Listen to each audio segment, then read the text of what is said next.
Hello, friends. You are most welcome to the River text book. हमारा अगला chapter है our body.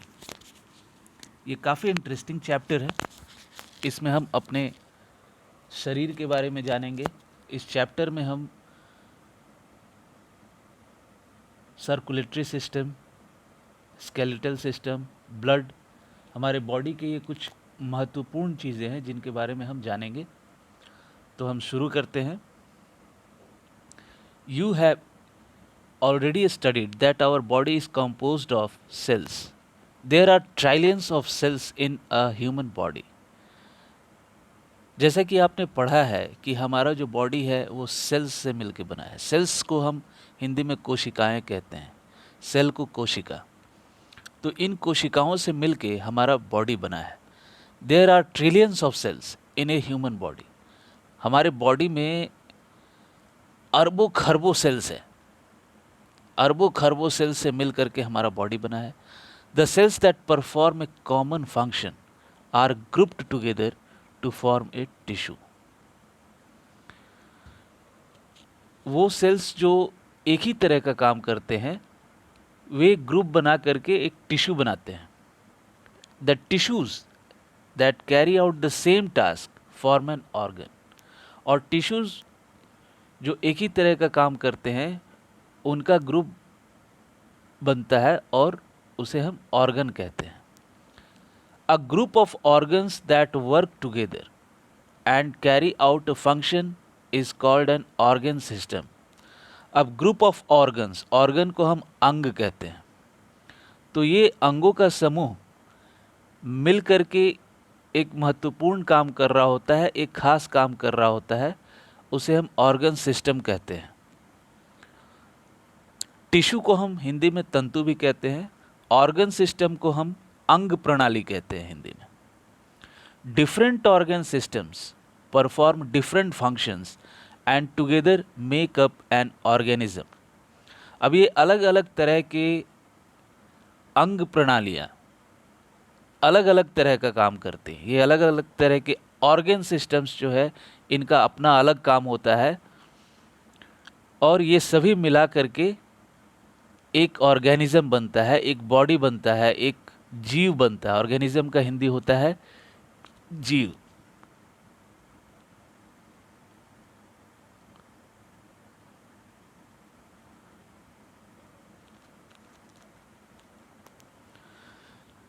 Quick recall. Answer these questions orally. Name the organs of the digestive system. हमारे digestive system में जैसे mouth होता है, oesophagus होता है, स्टमक होता है, स्मॉल इंटेस्टाइन होता है, लार्ज इंटेस्टाइन होता है, रेक्टम होता है एंड एनस होता है। इन सभी के बारे में आप अगली क्लासेस में पढ़ोगे आप। Name the organ system that comprises of the brain, nerves and spinal cord. इस ऑर्गन सिस्टम को हम नर्वस सिस्टम कहते हैं या तंत्रिका प्रणाली हिंदी में। What are the organs that form the circulatory system. इसके बारे में हम इस चैप्टर में डिटेल में पढ़ेंगे। In this chapter we will read about the skeletal system and the circulatory system in detail. हम इस चैप्टर में स्केलेटल सिस्टम और सर्कुलेटरी सिस्टम के बारे में हम डिटेल में पढ़ेंगे।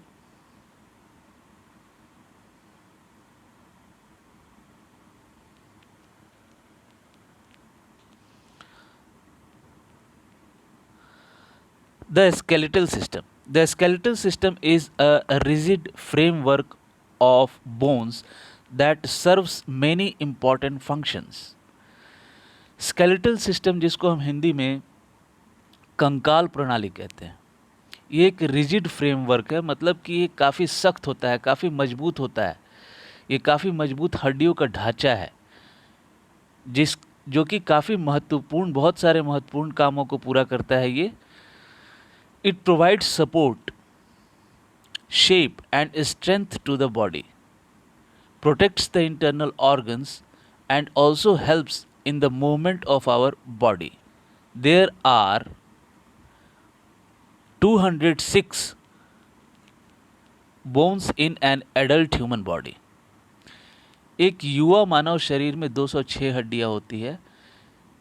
ये जो स्केलेटल सिस्टम होता है ये हमें सपोर्ट प्रोवाइड करता है। इससे क्या होता है कि हम सीधे खड़े रहते हैं।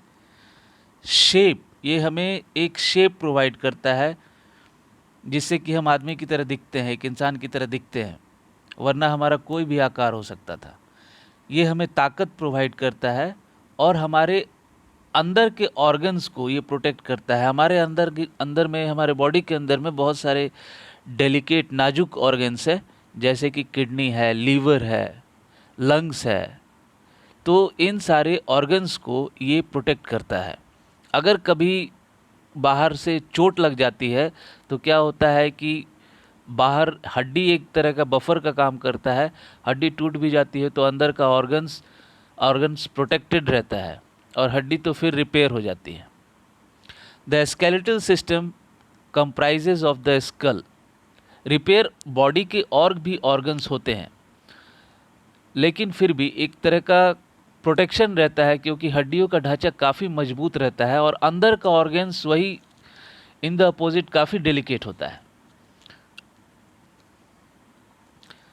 The skeletal system comprises of skull, backbone, rib cage and limbs. हमारा जो कंकाल प्रणाली है, हमारा जो स्केलेटल सिस्टम है, ये स्कल, ये वाला पार्ट है स्कल, मतलब खोपड़ी, बैकबोन रीढ़ की हड्डी या इसे हम मेरुदंड कहते हैं, रिब केज इसको हम पंजर कहते हैं। ये जो हड्डियों का जो ढांचा है ये है रिब केज। और लिम्स, हमारे हाथ और पैरों के अंगों को हम लिम्स कहते हैं। Our bones also store minerals such as calcium and phosphorus in them. हमारी हड्डियों में कैल्शियम और फॉस्फोरस भी होता है। Besides some of our bones are involved in producing blood for the body. इसके अलावा हमारी कुछ हड्डियां खून बनाने का भी काम करती हैं।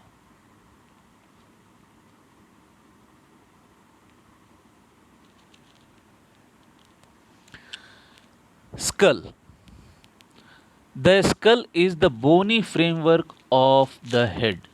It protects the brain. Skull को हम खोपड़ी कहते हैं। स्कल जो है एक हड्डीदार ढांचा है, मतलब हड्डियों का बना होता है। ये हमारे ब्रेन को प्रोटेक्ट करता है, ये हमारे मस्तिष्क को प्रोटेक्ट करता है। The skull consists of 8 cranial and 14 facial bones, thus making a total of 22 bones।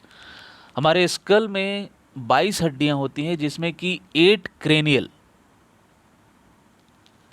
And 14 facial bones होता है। 8 क्रेनियल बोन्स जो हमारे ब्रेन के चारों तरफ होता है और 14 फेशियल बोन्स ये हमारे चेहरे की जो हड्डियां होती हैं। इन्हें ये दोनों मिला करके कुल 22 हड्डियां होती हैं। The cranial bones make up a protective frame around the brain. ये एक सुरक्षा का ढांचा बनाता है। क्रेनियल बोन्स जो है हमारे मस्तिष्क के चारों ओर। The facial bones make the upper and lower jaws and other facial structure. हमारे चेहरे की जो हड्डी होती है, हमारे चेहरे में जो ऊपर का जो जबड़ा होता है और जो नीचे का जो जबड़ा होता है, और भी जो चेहरे की जो बाकी हड्डियां हैं, वे हमारे फेशियल बोन्स में आते हैं। Except the lower jaw, all other bones in the skull are fixed and hence immovable. We are able to talk and eat because of the movable lower jaw. Lower jaw के अलावा बाकी सारे bones, सारी हड्डियां जो school में होती है वो फिक्स्ड होती है, इसलिए वो हिल नहीं सकती, वो मूव नहीं कर सकती है। We are able to talk, हम बात कर सकते हैं, हम खा सकते हैं, क्योंकि हमारे नीचे का जो जबड़ा है वो हिलता है, हमारा लोअर जॉ हिलता है।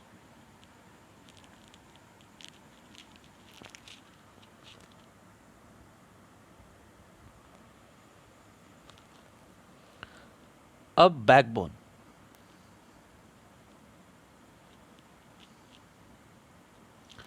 The backbone is also known as the vertebral column और द स्पाइन। बैकबोन को हम हिंदी में मेरुदंड या रीढ़ की हड्डी भी कह सकते हैं।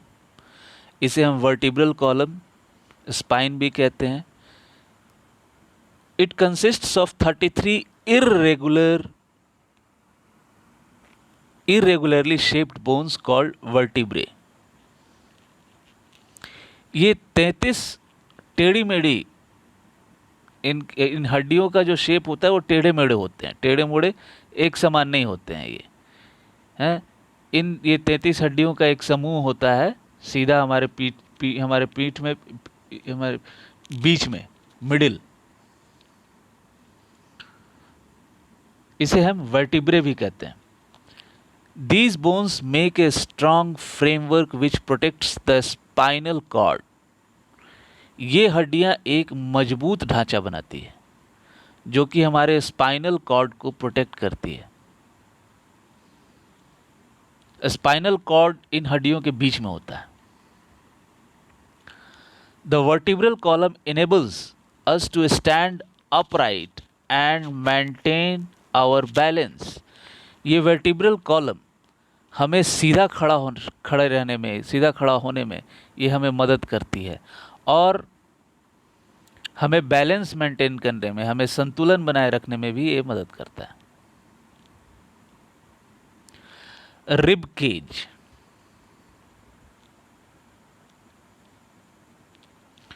Rib cage are thin, flat and curved bones. Rib cage हम इसको हिंदी में पंजर कहते हैं। ये हड्डियों से बना हुआ एक तरह का जाल होता है, जाली होता है। रिब्स पतला होता है, फ्लैट होता है, कर्व्ड होता है, गोला, थोड़ा गोला होता है, पूरा गोला नहीं होता है लेकिन गोल राउंड होता है ये। They form a protective cage around the heart and the lungs called the rib cage. ये एक तरह का सुरक्षा का पिंजड़ा बनाते हैं हार्ट और लंग्स के चारों ओर।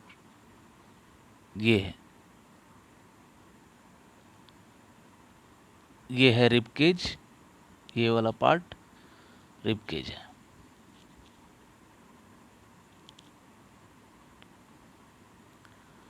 The rib cage consists of 24 bones arranged in 12 pairs of ribs। Rib cage में टोटल 24 हड्डियां होती हैं 12 पेयर्स में।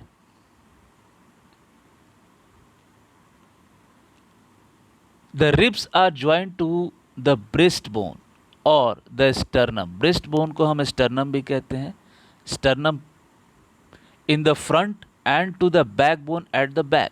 रिब्स जो होते हैं वो हमारे ब्रेस्ट बोन, हमारे ये फ्रंट में होता है, हमारे आगे होता है, और बैक बोन हमारे पीछे। तो रिब्स जो होता है ये हमारे ब्रेस्ट बोन से भी जुड़ा होता है और ये हमारे बैक बोन से भी जुड़ा होता है। Apart from protecting the heart and the lungs, the ribs also protect parts of the stomach, spleen and kidneys. ये हमारे हार्ट को हम हृदय कहते हैं। हार्ट और लंग्स को ये प्रोटेक्ट करता है। रिब्स जो है हमारा, ये हमारे स्टमक के भी कुछ हिस्सों को भी सुरक्षा देता है। स्प्लीन एंड किडनीज, स्प्लीन का मतलब तिल्ली होता है, एंड किडनीज गुर्दा को कहते हैं। ये इन सारे ऑर्गन्स को भी ये प्रोटेक्शन देता है। The last two pairs of ribs are smaller than the rest of the pairs and are only attached to the backbone। They are called floating ribs। ये नीचे की जो दो हड्डियां हैं जो कि केवल बैकबोन से अटैच्ड होता है, इन्हें हम फ्लोटिंग रिब्स भी कहते हैं। ये नीचे में है दो हड्डी।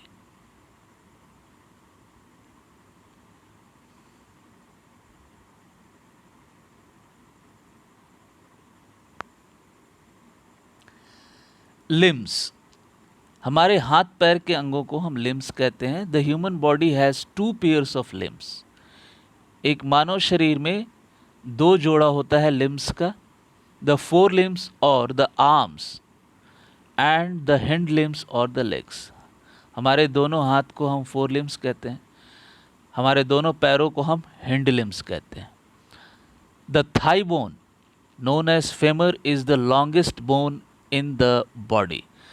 ये हमारे जांग की हड्डी जो थाई बोन होती है वो हमारे शरीर, उसे हम फेमर कहते हैं, और ये हमारे बॉडी का सबसे लंबा हड्डी होता है।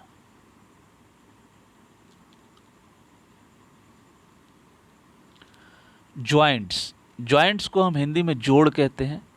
The places where two or more bones meet और join together are called joints. The bones are held together at the joints by strong tissues called ligaments। हमारे शरीर के उन हिस्सों में जहाँ पे दो हड्डियाँ मिलती हैं, दो या दो से ज़्यादा हड्डियाँ मिलती है, जैसे हमारे घुटने पे, जैसे हमारे केहूनी पे, जैसे हमारे स्कल में, तो इन्हें हम जॉइंट्स कहते हैं। ये एक स्ट्रॉन्ग टिश्यूज लिगामेंट्स से जुड़ा होता है। The bones are held together, ये हड्डियाँ जो है, ये लिगामेंट्स जो है इन हड्डियों को पकड़ के रखता है।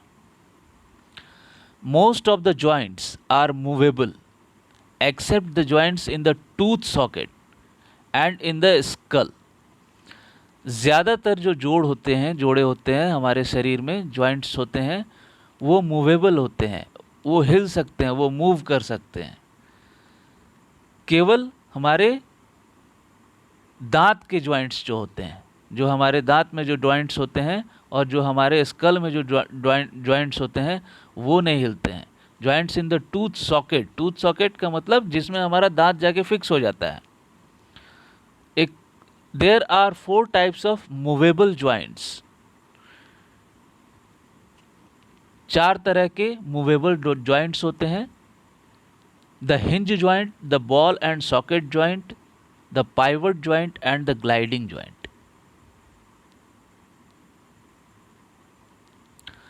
The hinge joint. The hinge joint allows movement in one direction. ये है आपका hinge joint,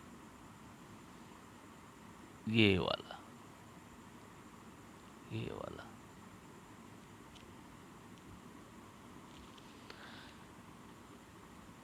This type of joint allows movement in one direction only, similar to the hinges of a door.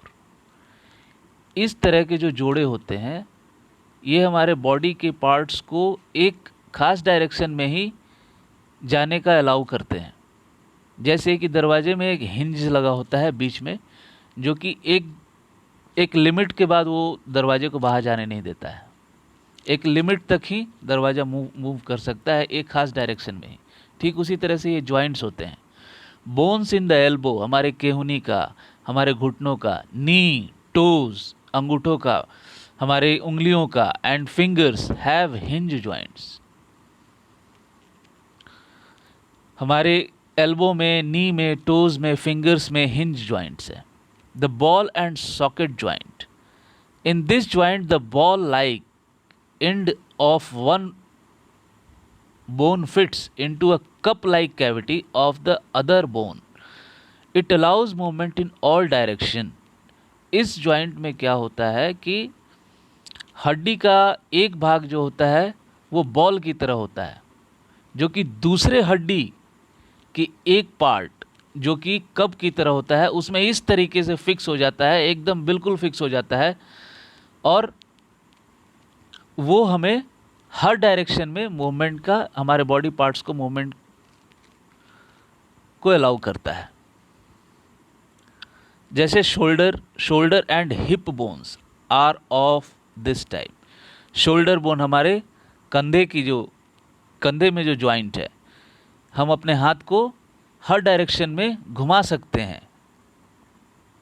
And hip joint, कूल्हे हमारे कूल्हे में जो हड्डियां होती है, सॉरी जॉइंट जो होता है, तो ये जो जॉइंट है, इस जॉइंट पे हम अपने आप को पूरा घुमा सकते हैं हर डायरेक्शन में।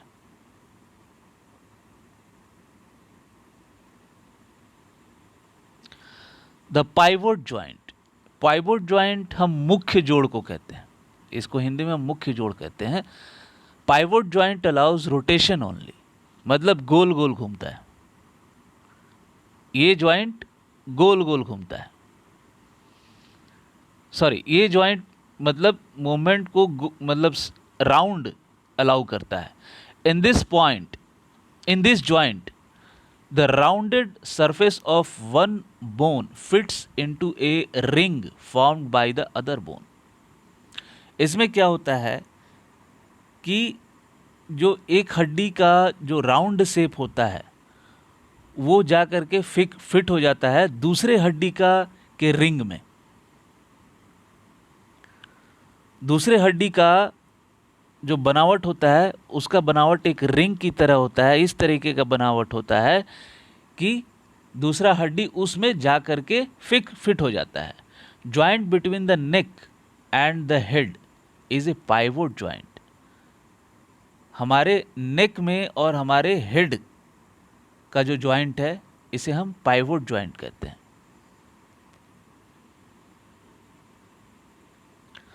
The gliding joint, gliding joint, gliding मतलब होता है फिसलना, स्लिप करना, इसमें हड्डियां एक दूसरे के ऊपर स्लिप करती है। This joint allows the bones to glide over each other, ये ज्वाइंट जो है हड्डियों को एक दूसरे के ऊपर, इस ज्वाइंट में हड्डियां एक दूसरे के ऊपर फिसलती है। बोन्स ऑफ द रिस्ट, हमारी कलाई में जो हड्डियां हैं, जो हमारे एंकल, हमारी एड़ियों में जो हड्डियां हैं, हैव ग्लाइडिंग ज्वाइंट्स, इनमें ग्लाइडिंग ज्वाइंट से ये जुड़ा होता है, ग्लाइडिंग ज्वाइंट्स होता है इसमें। Quick recall, name the following the framework of bones which protects the brain. इसका आंसर होगा skull. The type of joint which allows rotation only, तो ये है पाइवोट ज्वाइंट। द लॉन्गेस्ट bone in the body is femur. The thin, flat and curved bones which form a protective cage around the heart and the lungs, इसका answer होगा ribs. The strong tissues which hold the bones together at the joints, इसका answer होगा ligaments. The circulatory system, ये काफ़ी important system है, इसको हम संचार प्रणाली भी कहते हैं। The circulatory system is responsible for transportation of substances to and from various parts of the body. ये सर्कुलेटरी सिस्टम हमारे बॉडी में बहुत सारे पदार्थों को, जैसे कि ब्लड को, बॉडी के एक पार्ट से दूसरे पार्ट में पहुंचाने का काम करता है। This system comprises of the heart, blood and blood vessels. ये संचार प्रणाली हार्ट, ब्लड और ब्लड वेसल्स से मिलकर बना है। हार्ट को हम हिंदी में हृदय कहते हैं, ब्लड को हम रक्त कहते हैं, एंड ब्लड वेसल्स वो सारे पाइप्स जिनसे कि ब्लड बह के निकलता है, फ्लो करता है बॉडी के अलग अलग पार्ट्स में। द हार्ट, हृदय। The heart is a hollow cone shaped muscle located between the lungs and behind the sternum।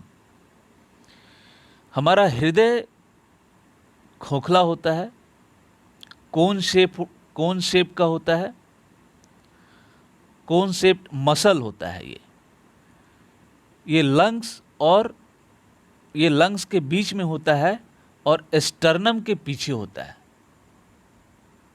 Sternum हमारे ब्रेस्ट बोन के पीछे होता है और लंग्स के बीच में होता है। It is located a little to the left of the middle of our chest and is about the size of our fist. कभी कदार हम अपने फ्रेंड से बात करते हैं तो हम कहते हैं ना, दिल पे हाथ रख के बोलो, तो हम जहाँ पे हाथ रखते हैं बस वहीं पे हमारा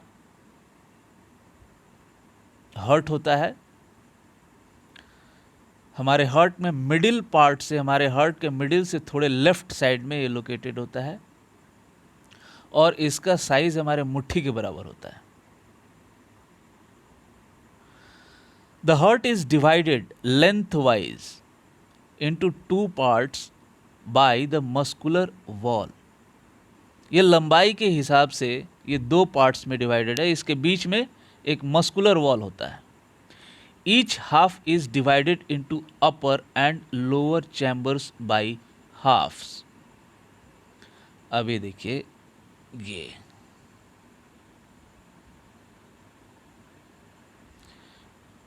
एक तो ये सीधा डिवीज़न है हार्ट का, ये दो पार्ट में डिवाइडेड है, और ये दोनों पार्ट इस तरह से डिवाइडेड है आपको upper chamber and lower chamber में.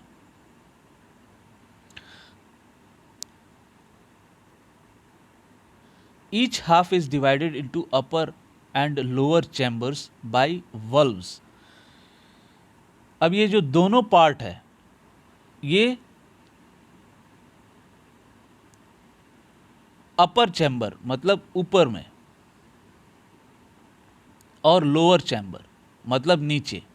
Upper chamber and lower chamber, upper chamber and lower chamber, ये हमारे दोनों साइड में अपर चैम्बर और लोअर चैम्बर है, ऊपरी कक्ष और निचला कक्ष. और इसको वाल्व डिवाइड करके रखता है. The valves allow the flow of blood in one direction only. ये जो हमारा वाल्व होता है, ये हमारे खून के बहाव को, रक्त के बहाव को एक ही दिशा में अलाउ करता है. ये ऐसा इसलिए होता है क्योंकि उसमें दूषित खून जाके ना मिल जाए. The upper two chambers are called the auricles. ऊपर के जो दो चैम्बर्स हैं, यहाँ लिखा हुआ है ये ऑरिकल्स है. जो नीचे के जो दो चैम्बर्स हैं उसे हम वेंट्रिकल कहते हैं. The function of the heart is to pump blood throughout the body. हमारे हृदय का काम है हमारे पूरे शरीर में खून, रक्त को भेजना. ब्लड का मतलब होता है रक्त. Blood is a red coloured fluid which flows inside the blood vessels. Blood जो होता है ये लाल कलर का द्रव्य होता है, तरल पदार्थ होता है, जो कि ये हमारे ब्लड वेसल्स में फ्लो करता है. ब्लड वेसल्स जो होता है ये पतला पतला पाइप्स होता है जिसके जरिए ब्लड फ्लो करता है. It consists of a liquid part and a number of cells of different kinds which are present in the liquid. Blood में एक पार्ट लिक्विड होता है और उसमें बहुत सारे सेल्स होते हैं अलग अलग तरह के.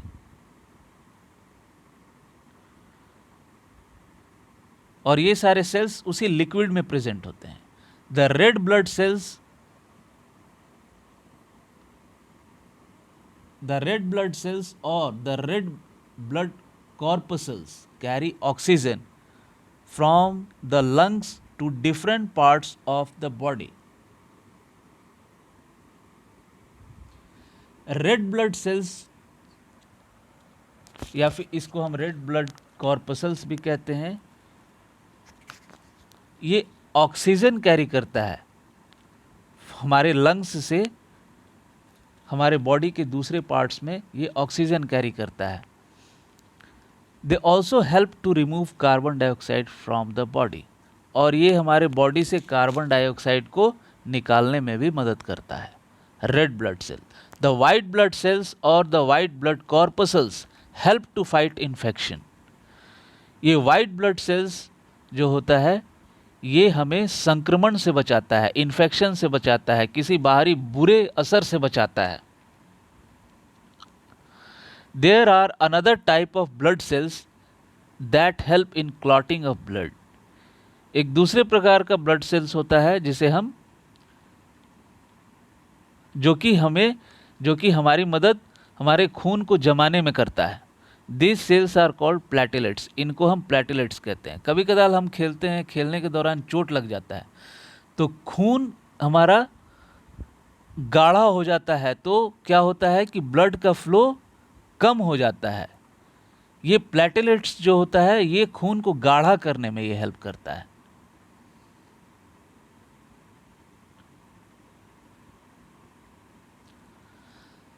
The liquid portion of the blood dissolves nutrients and other substances that are required by the other parts of the body and transports them to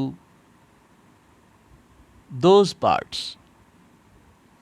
ये जो लिक्विड पोर्शन होता है ब्लड का, जो तरल पदार्थ होता है, इसके अंदर दूसरे पोषक तत्व रहते हैं, ये न्यूट्रिएंट्स को डिसॉल्व कर लेता है और दूसरे पदार्थों को भी, जो कि हमारे बॉडी के दूसरे पार्ट्स को ज़रूरत है, और ये इन्हें पहुंचाता भी है। Similarly it carries away the waste material from different parts of the body. ठीक इसी तरह से ये हमारे बॉडी के वेस्ट मटेरियल को हमारे बॉडी से बाहर निकालता है। ब्लड वेसल्स, हमारे बॉडी में बहुत पतले पतले ट्यूब्स होते हैं जिसके जरिए ब्लड फ्लो करता है, उसे हम ब्लड वेसल्स कहते हैं। Blood flows through out the body through a network of fine tubes called the blood vessels. हमारे बॉडी में ब्लड फ्लो करता है, एक नेटवर्क होता है, बहुत पतले पतले ट्यूब्स होते हैं, वो अलग अलग डायरेक्शन से निकल निकल करके वो जाके जुड़ते हैं, इन्हें हम ब्लड वेसल्स कहते हैं। There are 3 types of blood vessels, arteries, veins and capillaries. 3 तरह के ब्लड वेसल्स होते हैं, एक होता है आर्टरीज, दूसरा वेन्स एंड तीसरा कैपिलरीज।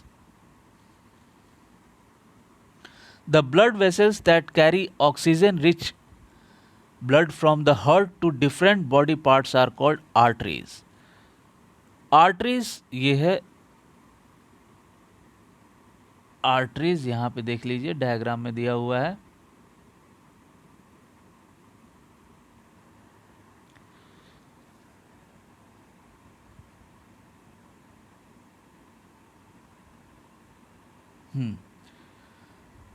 तो जो ब्लड वेसल्स ऑक्सीजन वाला blood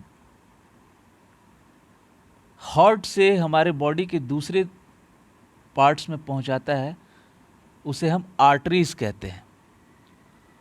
the blood vessels that carry oxygen deficit blood from different parts of the body to the heart are called veins.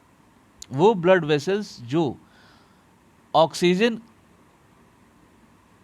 से कमी वाला ब्लड हमारे डिफरेंट पार्ट्स ऑफ हमारे शरीर के अलग अलग पार्ट से निकाल करके वो हार्ट तक पहुंचाता है, उसे हम वेन्स कहते हैं।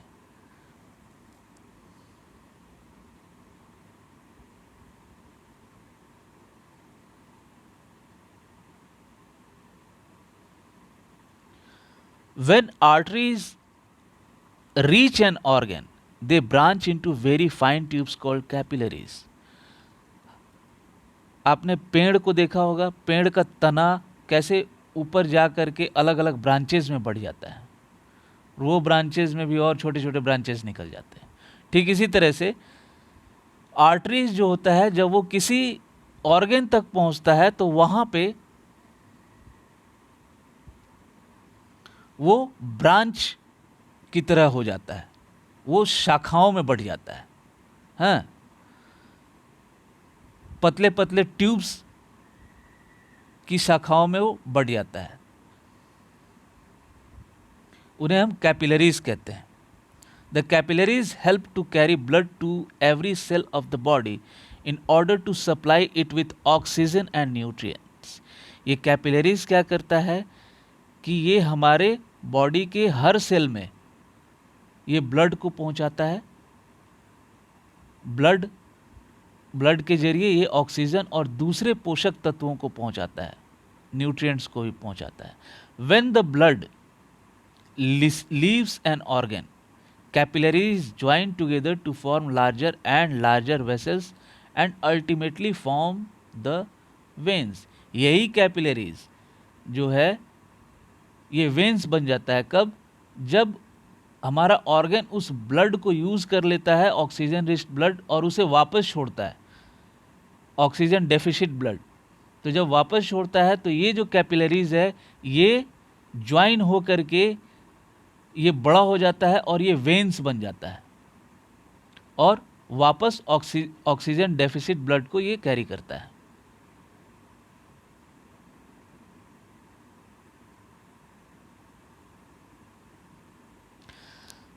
सर्कुलेशन ऑफ ब्लड, रक्त संचार। The movement of blood through the heart and around the body is called circulation. हमारे रक्त का प्रवाह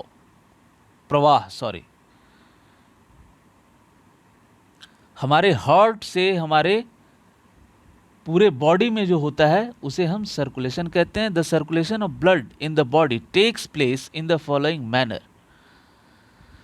हमारे ब्लड में जो सर्कुलेशन होता है, हमारे ब्लड का जो हमारे बॉडी में जो सर्कुलेशन होता है वो इन तरीकों से होता है। The left side of the heart pumps out oxygen rich blood throughout the body via the arteries. जो हमारा ऑक्सीजन रिच ब्लड है, ऑक्सीजन वाला ब्लड है, उसे हमारा हार्ट जो है वो पंप करता है आर्टरीज के जरिए थ्रू आउट बॉडी, हमारे पूरे शरीर में। The body takes oxygen from the blood and uses it.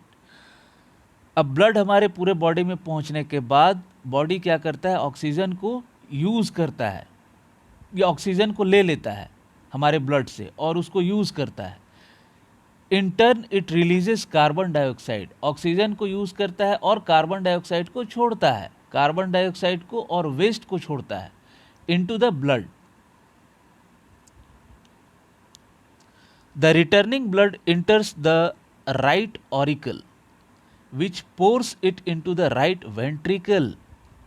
अब जो वापस लौटता हुआ ब्लड है वो राइट ऑरिकल में चला आता है और राइट ऑरिकल उसको राइट वेंट्रिकल में डाल देता है। Blood is pumped to the lungs by the right ventricle for removal of carbon dioxide and enrichment with oxygen. फिर रक्त को लंग्स तक पंप कर दिया जाता है, राइट वेंट्रिकल ब्लड को लंग्स में पंप कर देता है ताकि वहाँ से कार्बन डाइऑक्साइड को निकाला जा सके और ऑक्सीजन वाला ब्लड लिया जा सके।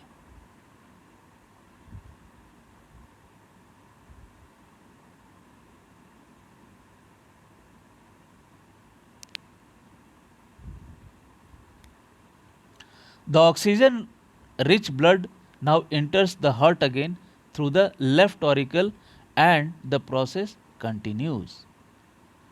अब जो ये ऑक्सीजन रिच ब्लड है ये हमारे हार्ट में वापस चला आता है लेफ्ट ऑरिकल के जरिए और ये प्रोसेस चलता रहता है।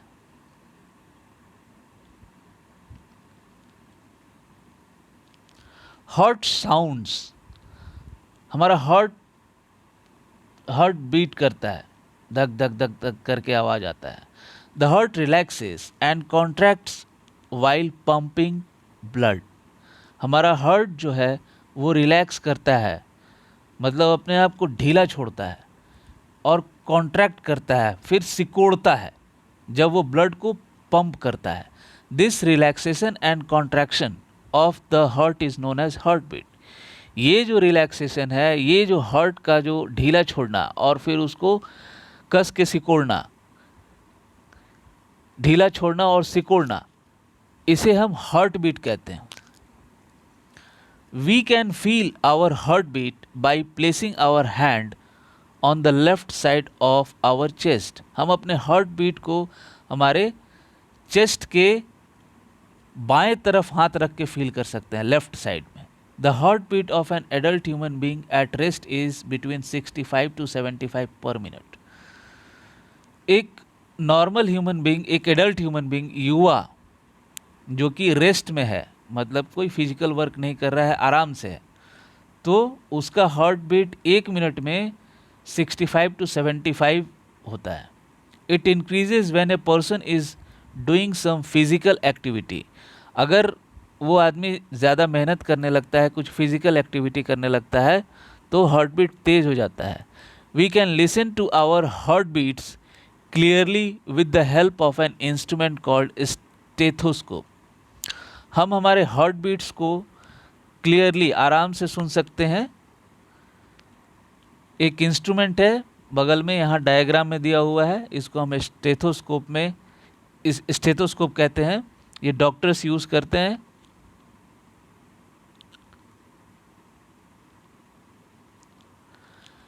बिंगोज एक्टिविटी एक छोटा सा एक्टिविटी है। Request your teacher to show you a stethoscope and explain how to use it. Now the help of your teacher or any elder, note how many times your heart beats in 1 minute. Write it in the table.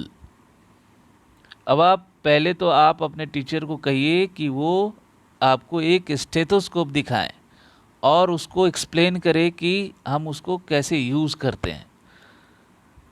अब अपने teacher और अपने बड़ों की मदद से आप check कीजिए कि आपका हार्ट बीट 1 मिनट में कितना होता है और उसको आप टेबल में लिखिए।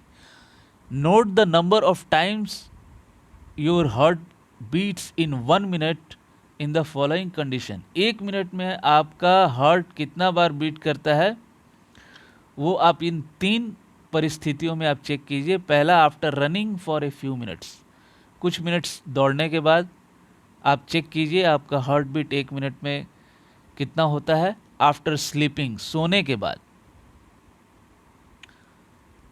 After jumping up and down for a few minutes, कुछ मिनट ऊपर नीचे कूदने के बाद। इन 3 परिस्थितियों में आप हार्ट बीट चेक कीजिए। बहुत बहुत धन्यवाद। कृपया चैनल को लाइक करें, सब्सक्राइब करें, शेयर करें।